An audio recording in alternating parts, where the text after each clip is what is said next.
Hello everyone, and welcome once again to another episode of Smash Brothers. Today we are going to be playing as probably one of the most recognizable characters in the world. More famous than Mario, perhaps. We're going to be playing as Pikachu, and we'll be taking a dive into the internet multiplayer. And today we are going up against Nito with an extra O. So, we're playing with some of the OG Smash Brothers characters, which is kind of cool. Not that the new ones are bad, but it is sometimes nice to go back to your roots and play as the original. It's amazing to think that the very first Smash Brothers game, you start out with a grand whopping total of 8 characters. And then you could unlock 4 more. A grand total of 12 characters. This is in the days of the N64, and it's amazing to think how far this series has actually come. I mean, when you think about it, it started out as a party game that you play with your friends, on a Saturday night. I played this game a lot with my cousins. And then later on, it's become this phenomenon. And, there's actual Smash Brothers tournaments, leagues.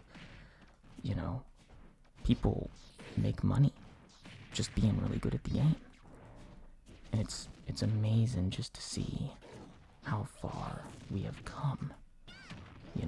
This game was pretty much my childhood at a certain point. Well, the N64 in general, let's be honest. If you grew up in the 90s and had an N64, then the games, I would think, like Smash Brothers, Mario Kart, Mario Party, these games are iconic. Oh, that was really good.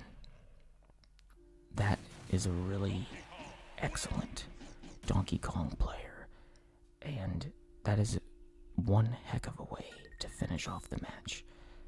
Good game to Nito with an extra O at the end. I do kind of miss those days where, my cousins and I, we would just play Smash Brothers, Mario Kart, Mario Party. I miss those days because they were much simpler, and, games back then were also very simple, but they weren't minimal,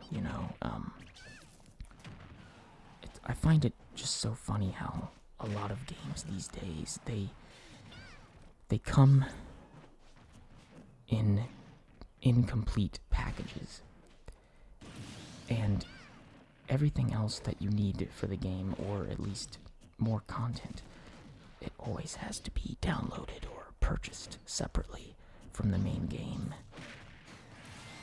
I do kind of miss those days where when you bought a game, you knew exactly what you were getting. And it was a good game, it was complete, it was everything you wanted.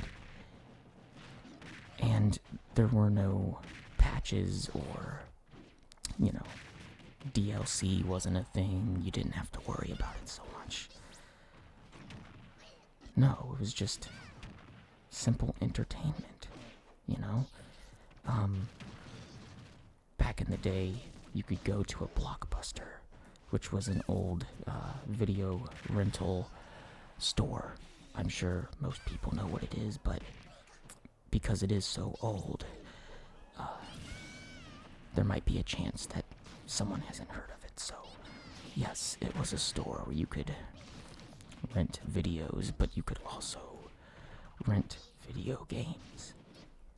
And I remember my brother and I think we rented Ocarina of Time, which of course is, it's such an amazing game, for its time. And I believe we rented Mario Party 3, which is an okay Mario Party game.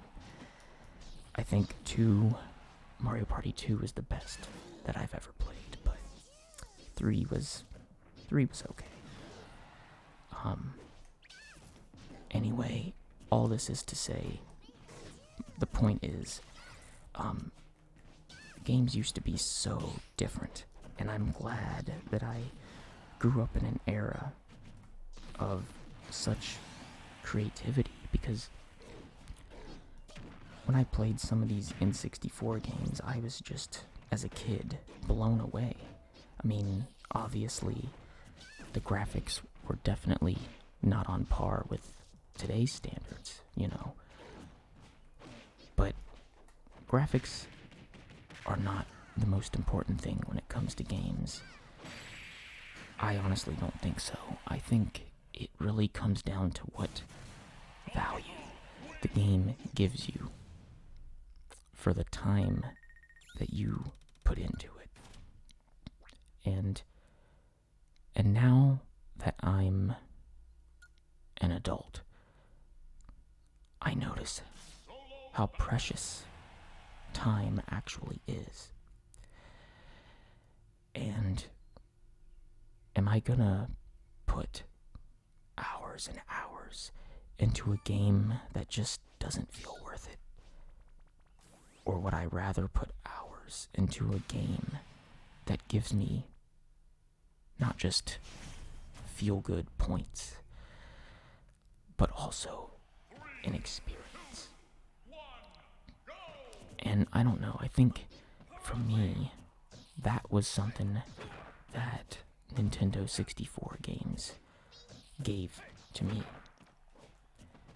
Now, of course, I don't want this to sound like I'm an old person, because I'm not, but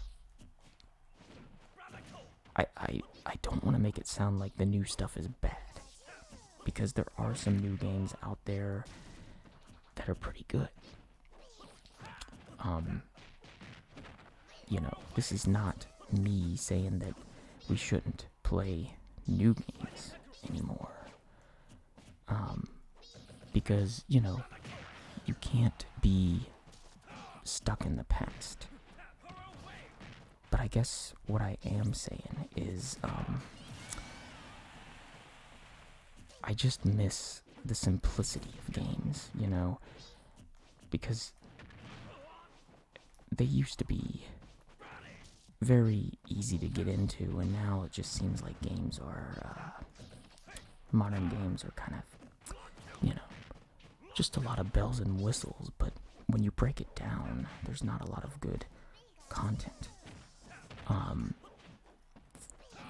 And one example of that, and I'm not, insulting or dissing anyone who plays this game, because quite honestly, I play it every now and then. But the latest, Call of Duty Modern Warfare, I don't think it's a bad game.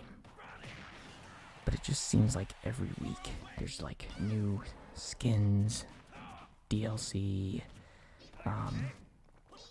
just a bunch of new stuff all the time. Most of it is kind of like just costumes and guns, and I don't know. I just want to play the game, I'm not interested in buying new content every single week that it's available. But it seems like a lot of games are like this, Pay money to buy, something that's very virtual. And that's just the way things are, and I get that, that is quite literally how money is made in the world of video games, and I completely understand it. But sometimes it does get a little bit repetitive and old. But anyway, that's my little ASMR rant. I'm gonna go ahead and take a break for now, and I will see you in the next video. Thank you so much